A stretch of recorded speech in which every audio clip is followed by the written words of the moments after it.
Hai guys, Assalamualaikum warahmatullahi wabarakatuh. Kembali lagi dengan saya Aji Dwi Nugroho Pasai dari kelas manajemen 4 pagi F.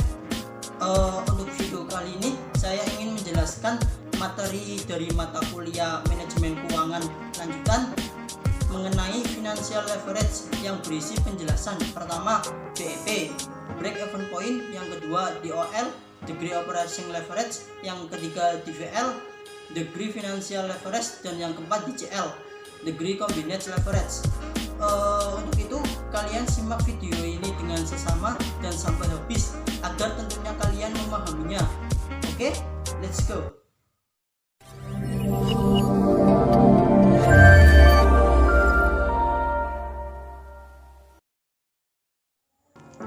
Oke, untuk pertama kali sebelum kalian mengenal apa itu financial leverage, alangkah baiknya kalian harus mengetahui terlebih dahulu leverage itu sendiri.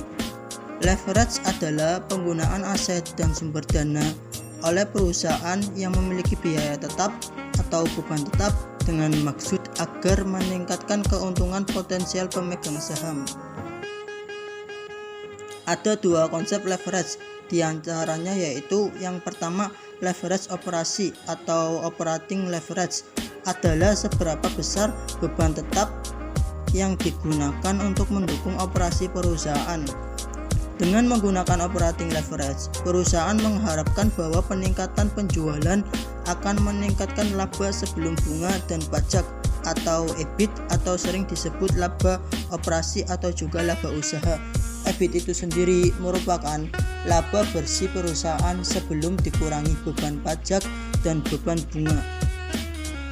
Untuk yang kedua, leverage keuangan atau financial leverage, yaitu perusahaan yang dalam operasinya menggunakan sumber dana yang mengakibatkan adanya biaya modal tetap atau bunga hutang.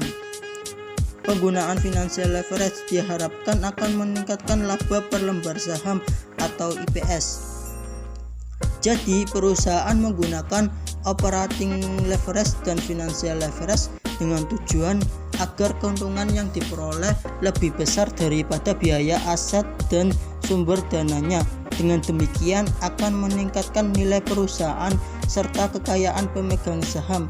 Sebaliknya, leverage juga meningkatkan variabilitas resiko keuntungan, karena jika perusahaan ternyata mendapatkan keuntungan lebih rendah dari biaya tetapnya, maka penggunaan leverage akan menurunkan keuntungan pemegang saham itu sendiri. Setelah kalian mempelajari leverage operasi dan leverage keuangan, berikutnya kalian akan saya ajarkan mengenai analisis titik impas atau break even point, biasa disebut BEP. Break even point atau BEP yaitu jumlah produksi yang dapat menghasilkan laba operasi atau EBIT yang sama dengan itu 0, atau jumlah produksi yang menghasilkan jumlah total pendapatan sama dengan jumlah total biaya. Maka dari itu BEP sering disebut juga dengan analisis titik impas. Besar jumlah keuntungan dan biaya produksi yang dikeluarkan oleh perusahaan ada dalam jumlah yang sama. Untuk selanjutnya, manfaat analisis BEP. Yang pertama, menentukan jumlah produksi atau penjualan yang dapat menutupi seluruh biayanya atau total cost. Yang kedua, menghitung target penjualan yang dapat mencapai tingkat EBIT tertentu. Berikutnya ada konsep analisis break even point yang dapat diterapkan apabila biaya produksi dapat dibedakan menurut perilakunya.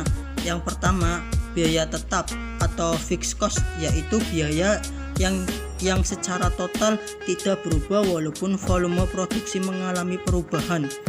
Yang kedua, biaya variabel atau variable cost, yaitu biaya yang secara total akan berubah-ubah secara profesional dengan perubahan volume produksi.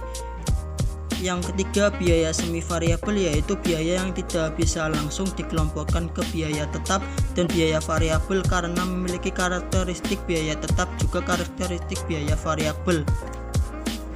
variabel tetap contohnya ialah gaji, biaya administrasi, biaya penyusunan aktiva tetap seperti bangunan dan mesin, dan biaya sewa. Biaya variabel contohnya ialah biaya bahan baku, biaya tenaga kerja langsung ataupun biaya kemasan dan lain-lain. Untuk contoh biaya semi variabel yaitu biaya listrik, biaya telepon, biaya pemeliharaan mesin dan lain-lain. Untuk selanjutnya cara menghitung BEP. Yang pertama, BEP dalam unit sama dengan biaya tetap dibagi harga dikurang biaya variabel. Yang kedua, BEP dalam rupiah, biaya tetap dibagi dalam kurung 1 dikurangi VC dibagi VS. Berikut adalah contoh menghitung BEP.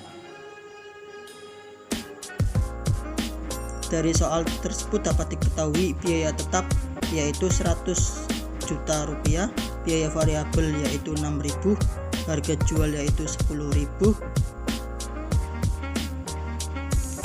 Jawabannya adalah BEP dalam unit sama dengan 100 juta dibagi 10.000 dikurangi 6.000 sama dengan 25.000 potong per tahun. Yang kedua, BEP dalam rupiah sama dengan 100 juta dalam kurung dibagi dalam kurung 1 dikurangi 6.000 dibagi 10.000 sama dengan 250 juta rupiah. Pembuktian BEP.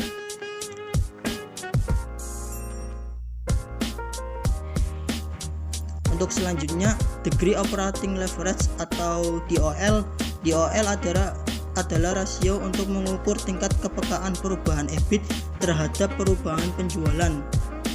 DOL dapat dirumuskan sebagai berikut: persentase perubahan EBIT dibagi persentase perubahan penjualan sama dengan titik-titik kali. Rumus tersebut dapat dikembangkan menjadi DOL sama dengan Q dalam kurung P dikurangi V dibagi Q dalam kurung P dikurangi V dalam kurung tutup dikurangi F. Keterangan: Q merupakan volume penjualan, P merupakan harga per unit, V sama dengan variabel cost per unit, F yaitu fixed cost per unit. Contoh perhitungan DOL seperti berikut ini.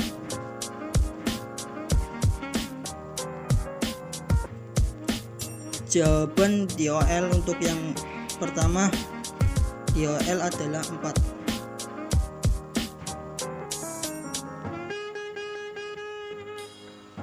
Untuk yang B juga sama dengan 4. Artinya bahwa setiap kenaikan 1% rupiah penjualan akan mengakibatkan kenaikan EBIT sebesar 4%.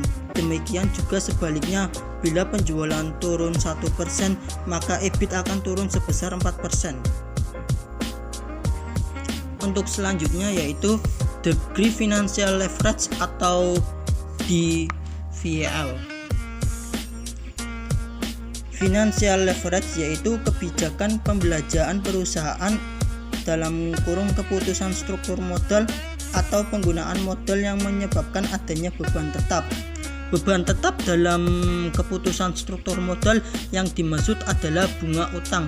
Dengan demikian, leverage keuangan berarti kebijakan pembelanjaan dengan sumber dana utang atau debt yang menimbulkan adanya beban tetap atau bunga. Melalui analisis leverage keuangan, kita akan memperoleh gambaran tentang sensitivitas perubahan earning per share atau EPS atau laba per lembar saham terhadap perubahan earning before interest and tax atau EBIT. DFL yang besar menunjukkan bahwa perubahan tingkat EBIT akan menghasilkan perubahan yang besar pada laba bersih IT atau pendapatan per lembar saham EPS. Beban tetap bunga ini pada kenyataannya dapat berubah beban seluruh utang atau obligasi yang ada dan biaya dividen untuk saham preferred yang mempunyai beban pembayaran tetap setelah perhitungan sebelum pajak. Cara menghitung DVL.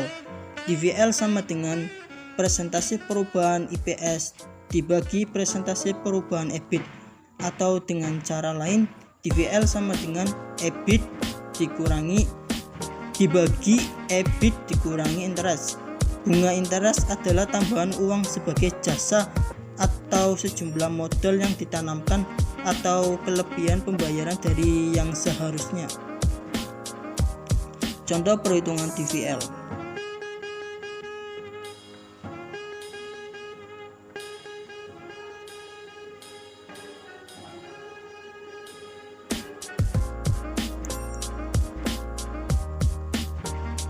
Untuk selanjutnya, degree combined leverage atau DCL. Combination leverage terjadi apabila perusahaan memiliki baik operating leverage maupun financial leverage dalam usahanya untuk meningkatkan keuntungan bagi pemegang saham biasa.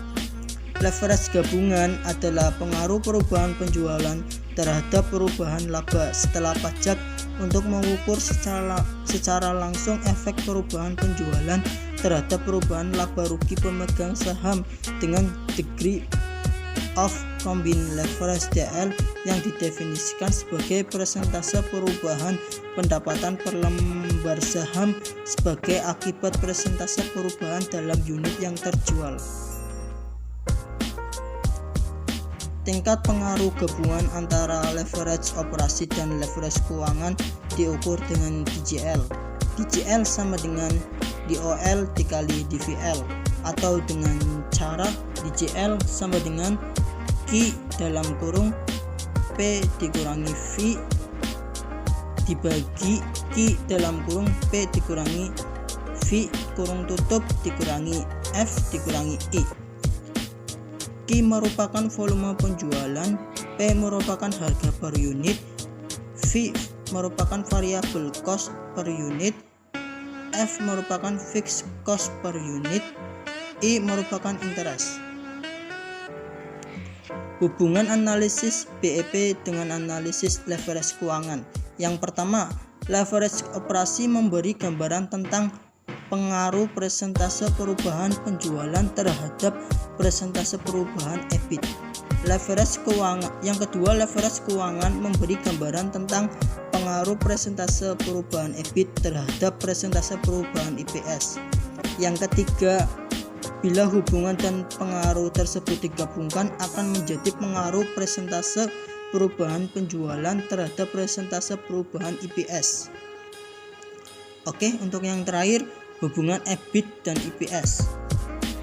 Hubungan EBIT dan IPS dengan pembelanjaan hutang dan saham memenuhi sumber dananya, manajemen dihadapkan pada beberapa alternatif sumber pendanaan. Apakah dengan modal sendiri atau dengan pinjaman seperti modal asing? Mana yang dipilih dari alternatif yang ada tidak menjadi masalah asal bisa meningkatkan keuntungan bagi pemegang saham yang diukur dengan earning per share atau EPS atau return on equity (ROE). Dalam memilih alternatif sumber dana perlu diketahui pada tingkat EBIT berapa apabila dibelanjai dengan modal sendiri atau hutang yang menghasilkan IPS atau ROE yang sama. EBIT pada kondisi di atas disebut indifferent point. Saham biasa adalah saham pembayarannya tidak pasti, di mana jumlah dan dividennya tidak tetap dan pemilik saham bisa memiliki hak suara dalam RUPS.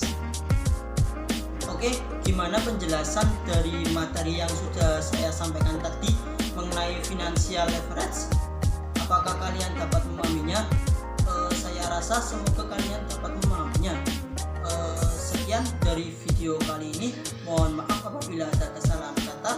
Wassalamualaikum warahmatullahi wabarakatuh.